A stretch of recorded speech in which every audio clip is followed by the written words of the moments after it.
பூச்சிகளை அழித்தால் உலக வெப்பமயமாகுமா? திடுக்கிட வைக்கும் பின்னணி என்னன்னு சொல்லி பார்க்கலாமா? வாங்க. வீட்டில் ஒரு கரப்பான் பூச்சியை பார்த்து விட்டால் போதும், பலரும் ஏதோ பேயை பார்த்தது போல அலறி அடித்து கொண்டு ஓடுவார்கள். கையில் கிடைக்கும் செருப்பு, துடைப்பம் என எல்லாத்தையுமே வச்சு அதை அடித்து கொள்வது தான் நம்மளில் பலருக்கும் அன்றாட வழக்கம்னே சொல்லலாம். இந்த பூச்சிகள் என்றாலே நோயை பரப்பும் ஒரு மோசமான உயிரினம் என்ற எண்ணம் தான் எல்லார் மனதிலேயுமே ஆழமாக பதிந்திருக்கிறது. ஆனால் பார்த்தீங்கன்னா, பிலிப்பைன்ஸ் நாட்டை சேர்ந்த ஒரு இளம் பூச்சியியல் ஆராய்ச்சியாளர் இந்த ஒரு ஒட்டுமொத்த உலகமும் கரப்பான் பூச்சிகள் மீது வைத்திருக்கக்கூடிய ஒரு மோசமான பிம்பத்தை, அதாவது சுக்குநூறாக உடைத்திருக்கிறாராம். அவர் சொல்லக்கூடிய சில விஷயங்களை கேட்டால் இனிமேல் கரப்பான் பூச்சியை பார்க்கும் போது உங்களுக்கு கோபம் வராது, ஒரு விதமான ஆச்சரியமே தோன்றும்.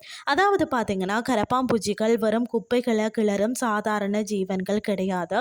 அவை இந்த பூமியில் மிக முக்கியமான இயற்கையான துப்புரவு தொழிலாளர்கள் என்று அந்த நிபுணர் ஆணித்தனமாக கூறுகிறாராம்.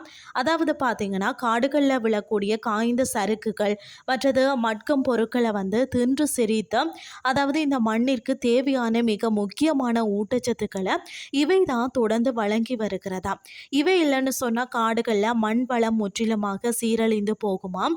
அது மட்டும் இல்லாமல் காடுகளில் வாழக்கூடிய எண்ணற்ற பறவைகளுக்கும் சிலந்தி போன்ற பல உயிரினங்களுக்கும் இந்த கரப்பான் பூச்சிகள் தான் மிக முக்கிய உணவாக இருக்கிறதா.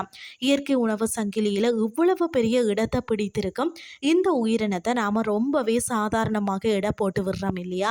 அதாவது இதில் இன்னொரு மிகப்பெரிய பகீர் உண்மையும் அடங்கி இருக்கிறதா. என்னென்னு சொல்லி பார்த்தீங்கன்னா, ஒருவேளை இந்த உலகத்தில் கரப்பான் பூச்சிகள் என்ற ஒரு இனமே முற்றிலுமாக அழிந்து போனால் அதை நம்பி வாழக்கூடிய பல உயிரினங்களும் செத்து மடியுமா. இதனால் இயற்கை சுழற்சி பாதிக்கப்பட்ட தாவரங்கள் காற்றில் உள்ள கார்பன் டை ஆக்சைடு வாயுவையும் உறிஞ்சும் அந்த அற்புதமான திறன் மிகப்பெரிய அளவில் குறைந்துவிடும். இதன் நேரடி விளைவாக பூமியின் வெப்பம் பார்த்தீங்கன்னா தாறுமாறாக உயர்ந்து உலக வெப்பமயமாதல் என்ற ஒரு மாபெரும் பேரழிவு ஏற்படும் என எச்சரிக்கிறார்கள்.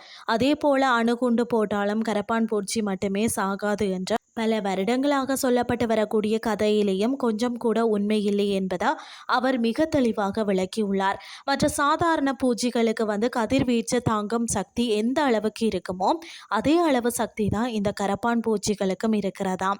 இவ்வளவு முக்கியமான ஒரு உயிரினம் இன்று மனிதர்களின் பேராசையால் தான் மெல்ல மெல்ல அழிந்து வருகிறது. காடுகளை அழித்து ரிசார்ட் கட்டுவது, சுற்றுலா என்ற பெயரில் இயற்கையை நாசம் செய்கிறது போன்ற பல செயல்களால் தான் பல அரிய வகை கரப்பான் பூச்சிகளும் காணாமல் போகிறது. இதனை தடுக்கும் விதமாக அந்த இளம் நிபுணர் பார்த்தீங்கன்னா தனது வாழ்நாள் முழுவதையும் இந்த விசித்திரமான பூச்சிகளை பற்றிய ஒரு ஆராய்ச்சி செய்து அவற்றை முழுமையாக ஆவணப்படுத்துவதற்கே அர்ப்பணிக்க ஒரு முடிவு செய்திருக்கிறாரா.